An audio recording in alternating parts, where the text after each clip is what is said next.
Well, good evening everyone, welcome to Pyjamarama. My name's Arthur Smith, but that's my problem. On the show tonight we've got Jenny Lecoat and Norman Lovett, but I thought as the compare, I'll start off with a bit of community singing. You love community singing, don't you? No, nor do I really, but I think we ought to do it anyway. Okay, it's a bit like this. Listen to it first, and everyone at home join in as well. It goes like this.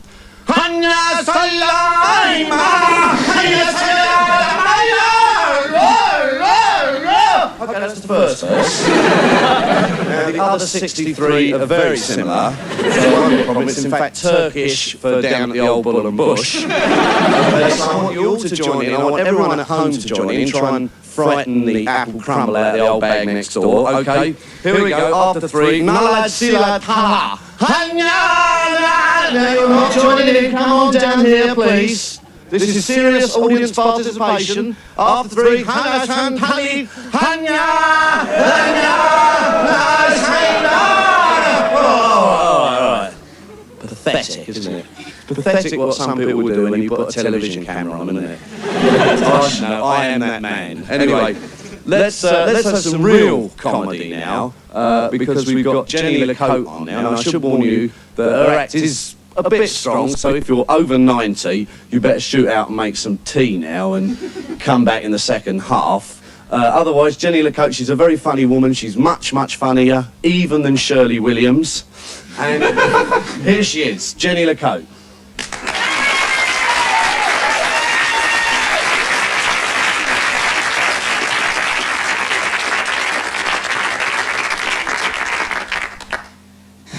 Thank you, Arthur.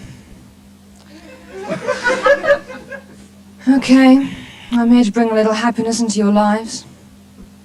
I'm a very happy person. I broke up with my boyfriend last week. It's pretty heavy, actually. It all happened rather suddenly. He came to the flat one day where we used to live, and as usual, I was standing by the sink, washing his hair. He said, "Jenny, it's all over." It's a little song about him. I'm sorry it's a bit heavy.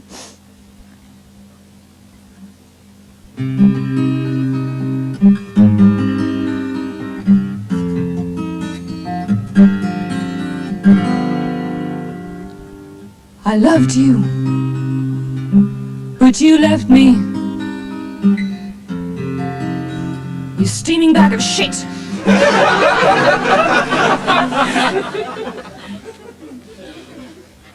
I loved you, but you left me.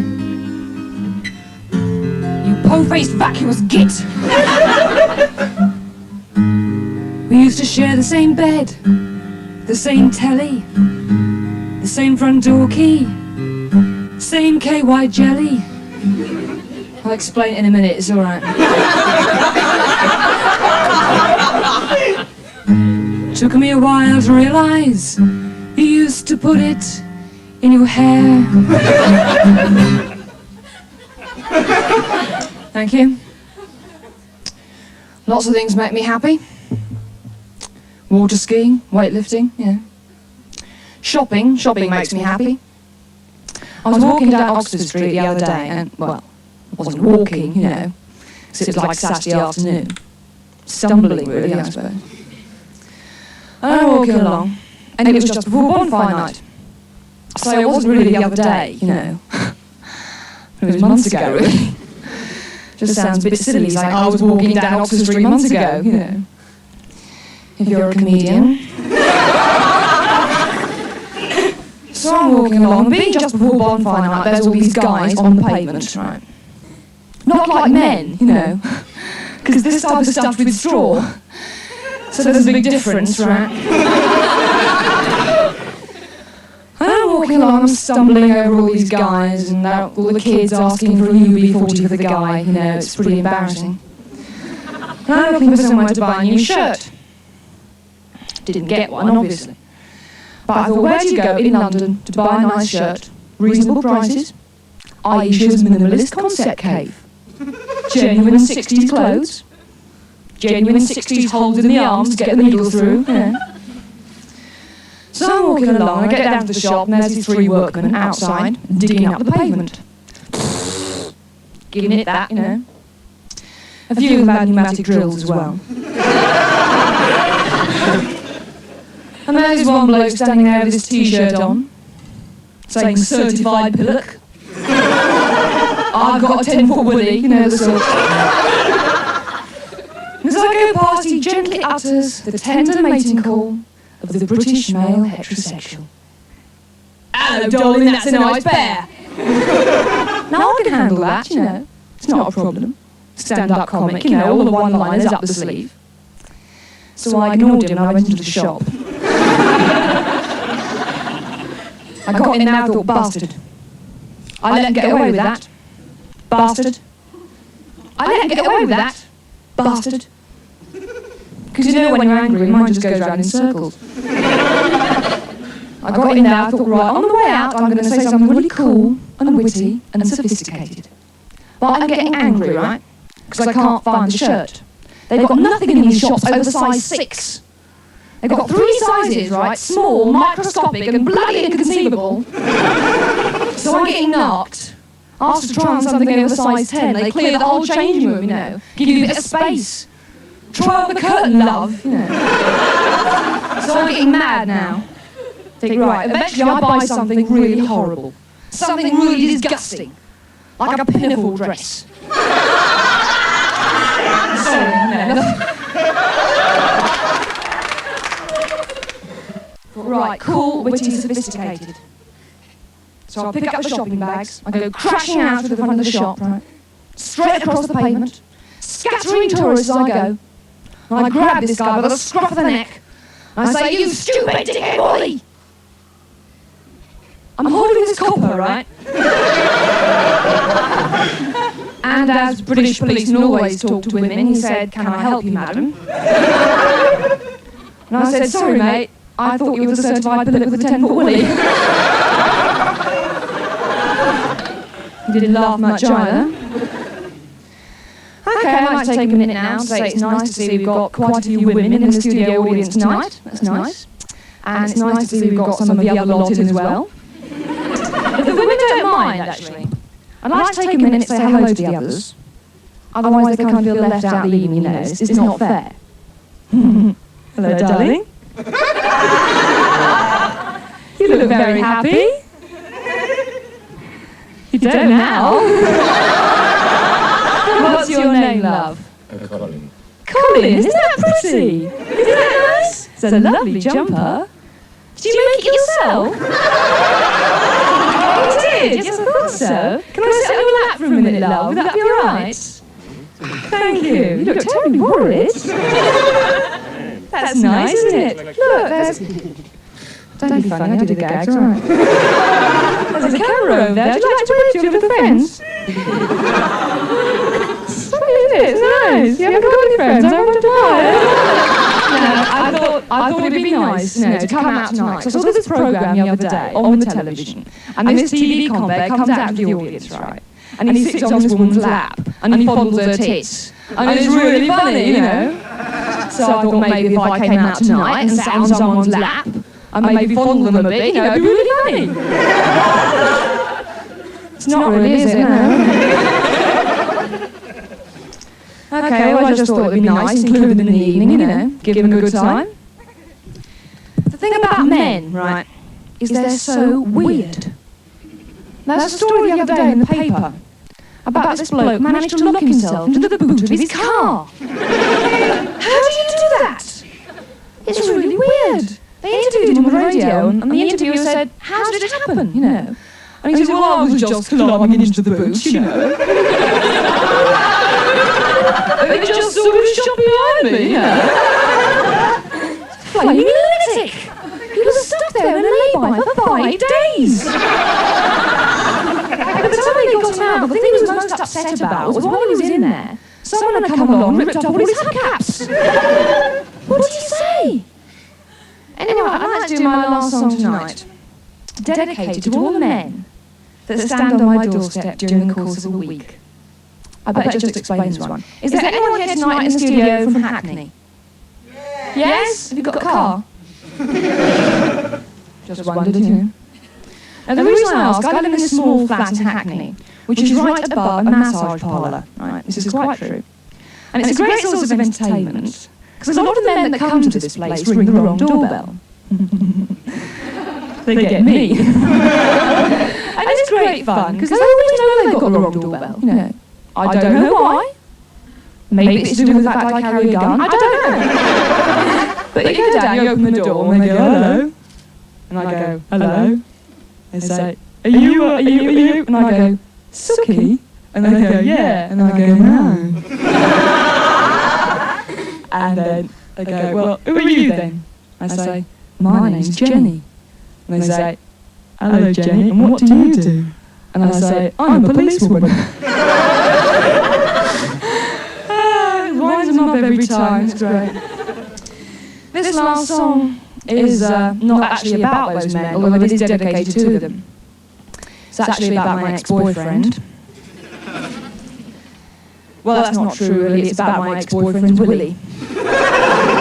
It's not much of a song.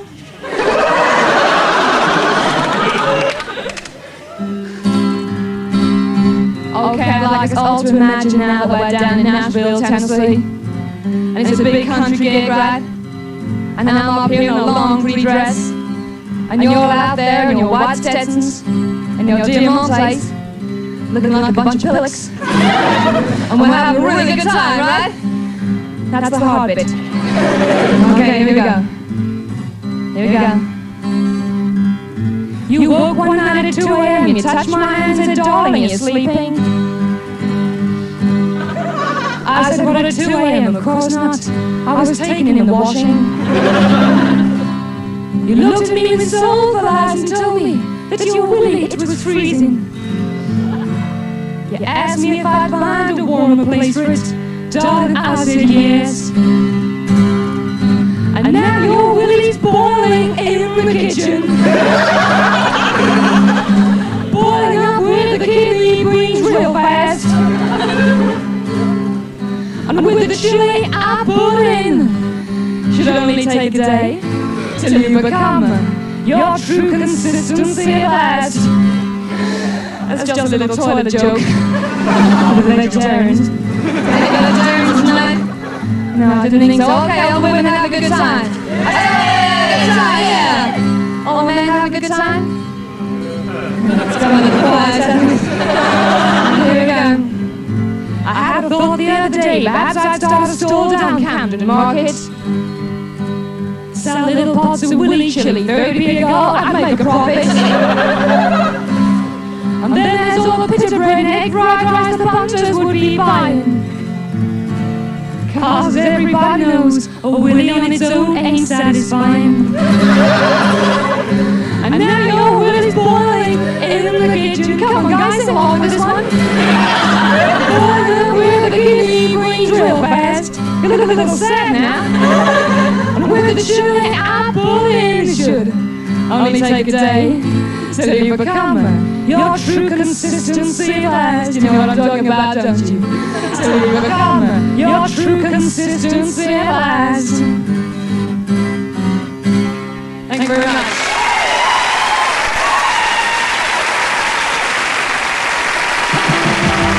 Norman Lovett. He tells me he got his big break in show business when he got a part as an extras part on Crossroads as an ashtray. but he was never used. Anyway, he's lugubrious, he's idiosyncratic, he's jejune. Sounds like the good old days, doesn't it? He's insouciant, he's... see for yourself. Norman Lovett.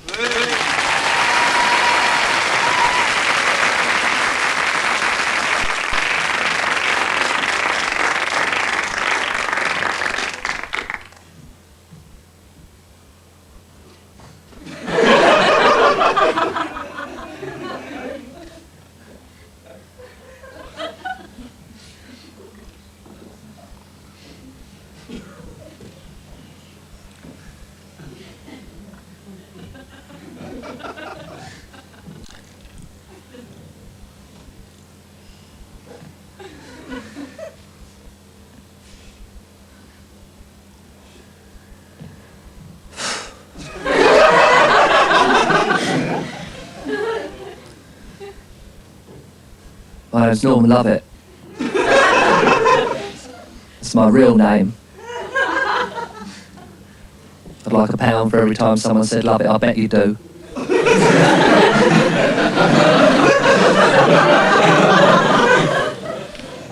So I'd have about £6 or £7 by now.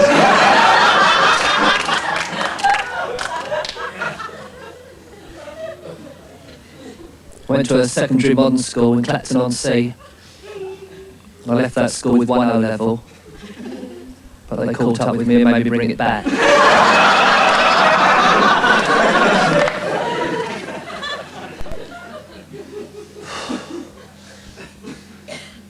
I'm sort of a slow comedian, really. That's what people say. But there's no rush, is there, really?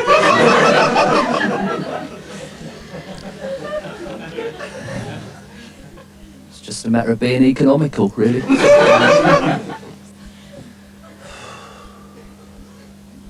Had a shy heckler once. Just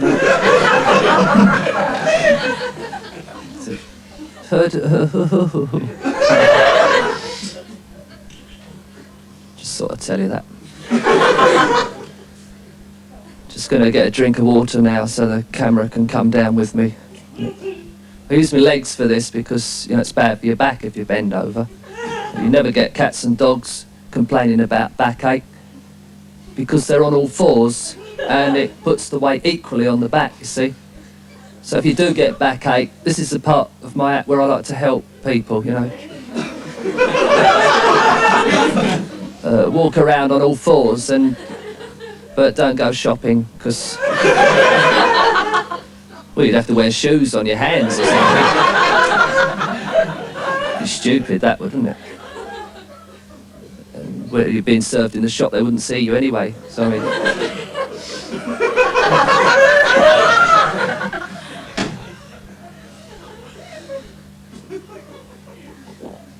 oh,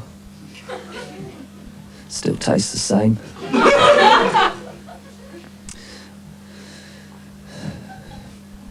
These are my arms.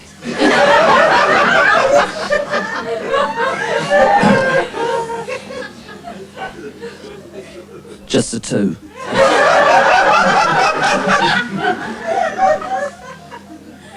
I like to bring them into the act because I used to play guitar when I first started. I'm in my 5th year now as a comedian. That's what I am, a comedian. I actually get paid, you know, for just coming out and saying this sort of stuff. You know, it beats me, really. I like to feature my arms because they became redundant when I gave up the guitar in the act, you know, and so there they are, these, you know, just...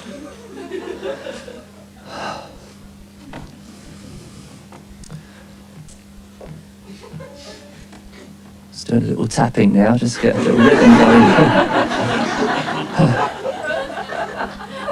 I was eating a hamburger. I ate it, just finishing off the last bit, and the hook struck.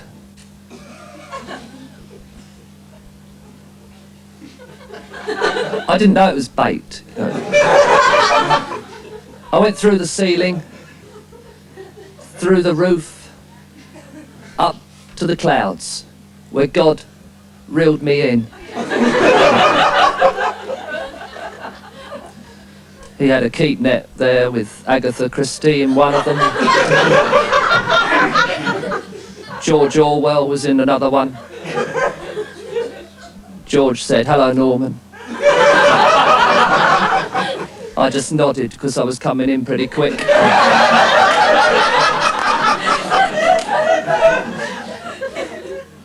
God brought me in. He took me off the hook and threw me back.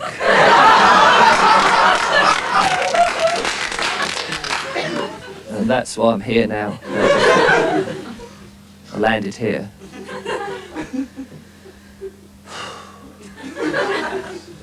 I wanted to be a penguin. I think the lifestyle is quite nice, really, a penguin. The swimming's good, the fish catching I quite like. It's when they come into those rocks and land, they bounce around a bit. But they soon get up and stand with their friends. And I think I'd like to do some of that, really. I wouldn't mind doing that, really.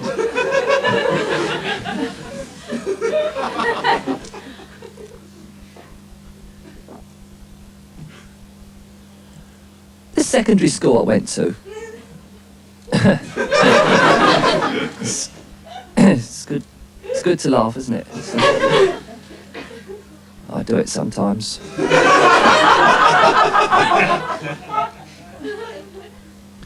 We had one teacher there. Well, we had lots more than one, actually. It's just one I'm talking about now. His throat's going a bit. Smoking. I want to replace it with sex. And I thought 20 a day. One teacher, we had... Oh, it's nice to laugh, it really is. Soon get back to normal.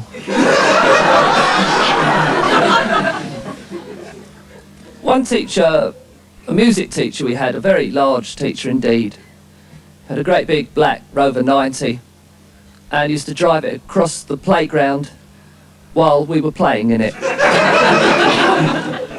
And I'll never forget the day he hit a first year, and that first year remained attached to his grill until I left the school.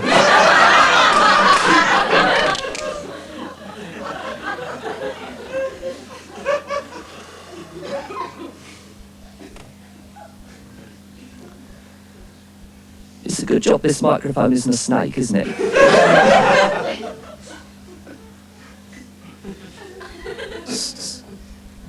It really is a good job. Come on board now.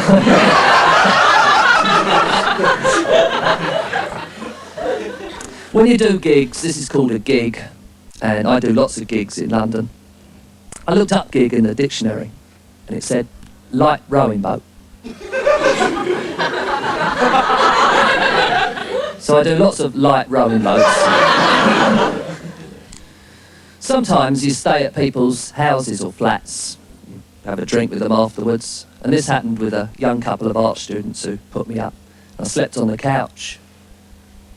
She woke me up in the morning with a cup of coffee and proceeded to show me around the flat at 8 o'clock in the morning. You just don't appreciate things like that at that time, do you, really? No, you don't. No. Then she said, let's go into the bedroom and wake him up. So I went into the bedroom, and the whole room is red. Got these red curtains, and the sun's streaming in, and the whole room is red. So I went, goodness me, this is a bit much. It hit me. So she said, when you wake up in the morning and you part the curtains, it's like coming out of the womb, like a freshly born baby each day. I thought, you know, it's a good job she only gave me coffee and not eggs and bacon or something. Then I thought to myself, I've got brown curtains.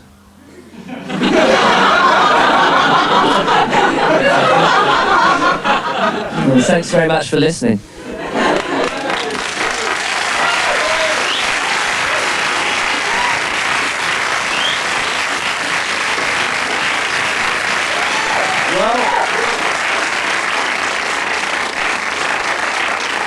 Well, that's your lot tonight. So farewell, Jenny. Well done. No. Give us a smile, Norman. Oh, never mind. Good night, everyone.